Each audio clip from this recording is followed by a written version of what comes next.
నమస్కారం. బీఆర్‌కే భక్తి ప్రేక్షకులందరికీ స్వాగతం. నేను మానస. ఈరోజు మనతో పాటు ఉన్నారు ప్రముఖ ఆధ్యాత్మికవేత్త, శ్రీ విద్యా ఉపాసకులు, వారాహిపీఠం వ్యవస్థాపకులు, బ్రహ్మశ్రీ వామన శర్మ గురువుగారు ఉన్నారు. గురువుగారిని అడిగి మనకున్న సందేహాలను నివృత్తి చేసుకుందాం. నమస్కారం గురువుగారు. వాసుదేవ అమ్మ. గురువుగారు చాలా మంది కష్టాలు పడుతూ ఉంటారు. కష్టాలు పడ్డప్పుడు పూజలు చేస్తారు, ఉపవాసాలుంటారు, వ్రతాలు చేస్తూ ఉంటారు. సో, ఇలాంటివి చేసినప్పుడు కూడా వాళ్ళ కష్టాలు తీరకపోవడానికి కారణం ఏంటంటారు? మానవ జీవితంలో భూమి మీద ప్రతి వ్యక్తికి కూడా కష్టాలుంటాయి. అవును. కోటీశ్వరుడికైనా కష్టాలుంటాయి. అవును. నిరుపేదలకైనా కష్టాలుంటాయి. హ్మ్. మధ్య తరగతి కింద కష్టాలుంటాయి. హ్మ్. అవునా? హ్మ్. అన్నీ ఒకలాగా ఉన్నాయా? లేవు. కదా! హ్మ్. మన శరీరంలోనే కొన్ని అవయవాలు అన్నీ ఒకలాగా ఉన్నప్పుడు, హ్మ్. మానవ జీవితం ఎత్తినప్పుడు అందరి అంటే దేవతారాధన చేయడం వలన కష్టాలు లేకుండా ఉంటున్నాయి. వాళ్ళు పూజలు చేయకపోవడం వల్ల కష్టాలు లేకపోవడం ఉంటున్నాయి. కష్టాలు ఉంటున్నాయి అనేది అసందర్భం. ప్రతి మనిషికి కూడా కష్ట సుఖాలు ఉంటాయి. ఒక నది ప్రవహిస్తున్నప్పుడు ఆ నదిలో నీళ్లు వెళ్తున్న సమయంలో ఎన్నో రాళ్ళు, హ్మ్. ఎన్నో వృక్షాలు, ఎన్నెన్నో కలుషితంగా అడ్డొస్తుంటాయి. హ్మ్. కానీ ప్రవాహం అవుతుందా? అవుతూనే ఉంటది నార్మల్‌గా. ప్రవహిస్తుంటుంది కదా! అవును. ఎక్కడ ఆగదు కదా! అవును. అలాగే మానవ జీవితం పుట్టిన దగ్గర నుంచి కూడా చనిపోయినంత వరకు కూడా ప్రతి ఒక్క మనిషికి కూడా కష్టాలు. అయితే భావన మానవుల్లో భావన ఏంటంటే స్వామి ఇంత పూజలు చేస్తున్నాం, ఇన్ని యాగాలు చేస్తున్నాం, హ్మ్. మాకు కష్టాలు తీరలేదంటే పూజ చేయని వాడి కష్టాలు పూజ చేయలేని వాళ్ళు ఉన్నారు. హ్మ్. వాళ్ళకి బాగా సంపదలున్నాయి, అష్టైశ్వర్యాలున్నాయి, హ్మ్. దేవుని కూడా నమ్మరు అని అంటారు. అవును. నువ్వు పూర్వజన్మలో సుకృతం చేసుకొని ఇంత భాగ్యాన్ని నువ్వు సంపాదించేదానికన్నా గొప్పవాడివి అని ఇక్కడ అర్థం. ఇంత యాగాలు నువ్వు చేస్తున్నావు అంటే, నువ్వు ఇన్ని దాన ధర్మాలు చేస్తున్నావు అంటే, నిత్యం ఏదో ఒక పూజ చేస్తున్నావు అంటే, వాడికన్నా నువ్వే గొప్ప. ఆ భాగ్యం నీకుంది. మోక్షం వస్తుంది. వాళ్ళకన్నా మనం ఎన్నో జన్మలు పుణ్యం చేసుకున్నాం. ఎన్నో జన్మలు పుణ్యం చేస్తే కానీ అంతటి ఫలితం మనకు దక్కదు కదా! ఇప్పుడు త్రేతాయుగంలో ఎంతమంది దేవతలు లేరు? అవును. చాలా మందే ఉన్నారు. నరో నారాయణ హ్మ్. రూపః. హ్మ్. రాముడే అశ్వమేధ యాగం ఎందుకు చేయాలి? రాముడే చేసినప్పుడు ఆ అశ్వమేధ యాగంలో ఎంతమంది పాల్గొన్నారు? హ్మ్. చాలా మందే పాల్గొన్నారు గురుగారు. కదా! హ్మ్. కాబట్టి అంతటి పుణ్యాన్ని ఆయన సాధించాడు. హ్మ్. అందుకే రామో విగ్రహవాన్ ధర్మః. అంటే ఆయనకి ఆ మోక్షం కలిగింది. అందుకే ఈరోజు దేవుడయ్యాడు. అవును.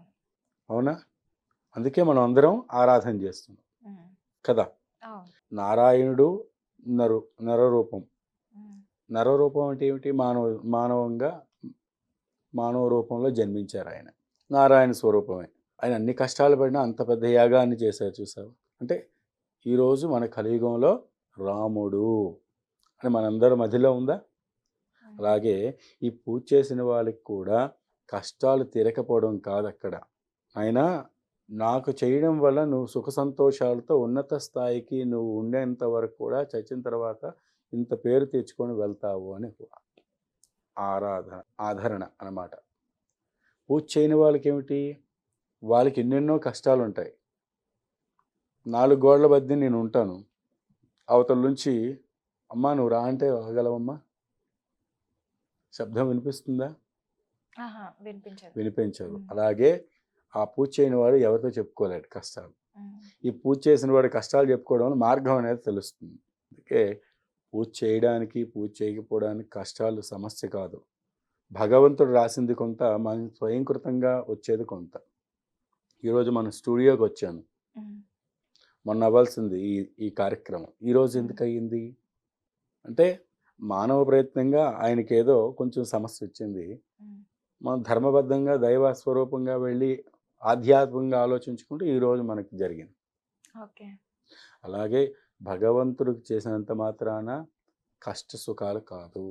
భగవంతుడు మార్గదర్శకుడు.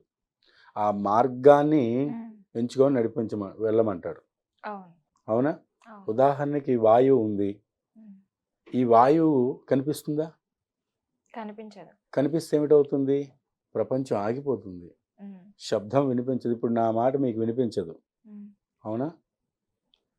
నడవాలన్నా ఏది చూడాలన్నా ఇంకా దేనికి ఇంకా మానవాళే బతకదు. అవును. అప్పుడు వాయువు మీరు పీలుస్తున్నారు, హ్మ్. నేను పీల్చుకుంటున్నా. అక్కడ భగవంతుడు తేడా పెట్టాడేంటి? లేదు. లేదు హ్మ్. కదా! అగ్ని ఉంది. హ్మ్. ఆ అగ్ని కూడా ఏమిటి? మనం వండుకోవడానికి, తినడానికి, యజ్ఞయాగాదులకి అన్నిట్లికి పూర్వకాలంలో బొగ్గులు వేసి శుచి చేసేవాళ్ళు పాత్రలు. అర్థమైందా? అగ్ని ఏమిటి? అందరికీ ఉపయోగపడుతుంది. భగవంతుడు తేడా చూపించాడా? లేదు. చూపించలేదు. వర్షం పడుతుంది. కారుమబ్బులు అన్ని చోట్ల వర్షం పడుతుంది. సైన్స్ ప్రకారంగా చెప్పుకుంటే కొన్ని దేశాల్లో పడతాయి, కొన్ని రాష్ట్రాల్లో పడతాయని వాతావరణ శాఖ చెప్పుకుంటుంది. కానీ వచ్చింది నీళ్ళే కదా! అదే నీళ్ళు మనం అందరం తాగుతున్నాం కదా! అక్కడ భగవంతుడు ఏం పక్షపాతం చూపించాడా? లేదు. దాన్ని ఏమంటాం? నీళ్ళు అంటామా? మీరు నీళ్ళనే పిలుస్తారు, నేను నీళ్ళనే పిలుస్తాను కదా! అవును. ఎవరు తాగినా నీళ్ళే. ఇన్ని భగవంతుడు ఇచ్చేటప్పుడు భగవంతుడు ఎవరికి ఏం చేస్తున్నాడు? సో మంచే జరుగుతుంది. భగవంతుడి వలన సనాతన ధర్మం, హిందూ ధర్మంలో ఇదే గొప్పతనం. భగవంతుడు ఉన్నాడనే దానికి ఇదే గొప్పతనం. మనం పూర్వజన్మ సుకృత రూపేణ పూర్వజన్మలో ఏదైతే కర్మలు ఉంటాయో, తల్లిదండ్రులు చేసినవో, మనం చేసినవో కొన్ని ఉంటాయి కదా!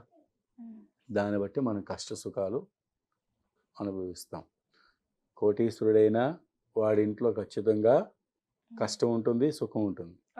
అందుకే శాస్త్రం ఉందంట, ఇంటింటికి ఒక సమస్య, ఈశ్వరుడికి ఒక పుష్పం. పేదవాడి ఇంట్లోనైనా కష్టమే ఉంటుంది. ఈ పేదవాడి ఇంట్లో కష్టం ఏమిటి? ఆ పూటకి వెళ్ళి సంపాదించుకొని తింటాడు. కోటీశ్వరుడు ఏంటి? ఉండే దాంతో ఏం చేయాలని బాధపడుతూ ఏదేదో ఆలోచించి ఆయనకుండే సమస్యలు ఆయన బాధపడతాడు. ఎవరికి కష్ట సుఖాలు ఏవీ లేదు. భగవంతుడు ఇచ్చేది అందరికీ ఒకటే. అందరం భూమి మీద నడుస్తున్నాం. ఆయన పక్షపాతంగా లేడు.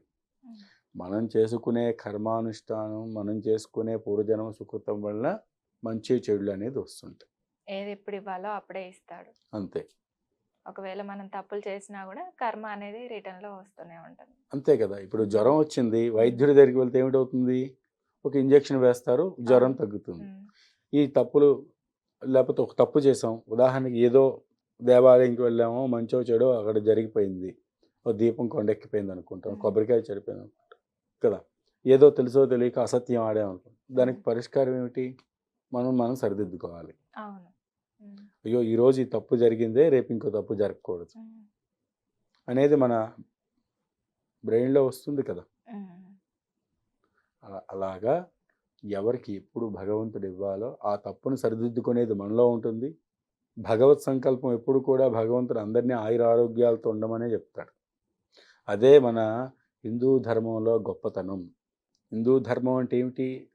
మనం పుట్టిన దగ్గర నుంచి చచ్చే వరకు కూడా ప్రతి ఒక్కటి కూడా మనం అనుభవించిన సుఖాలు, మనం అనుభవించే కష్టాలు ఎవరు అనుభవించలేరు. రాజుల్లా బతుకుతాం మనం.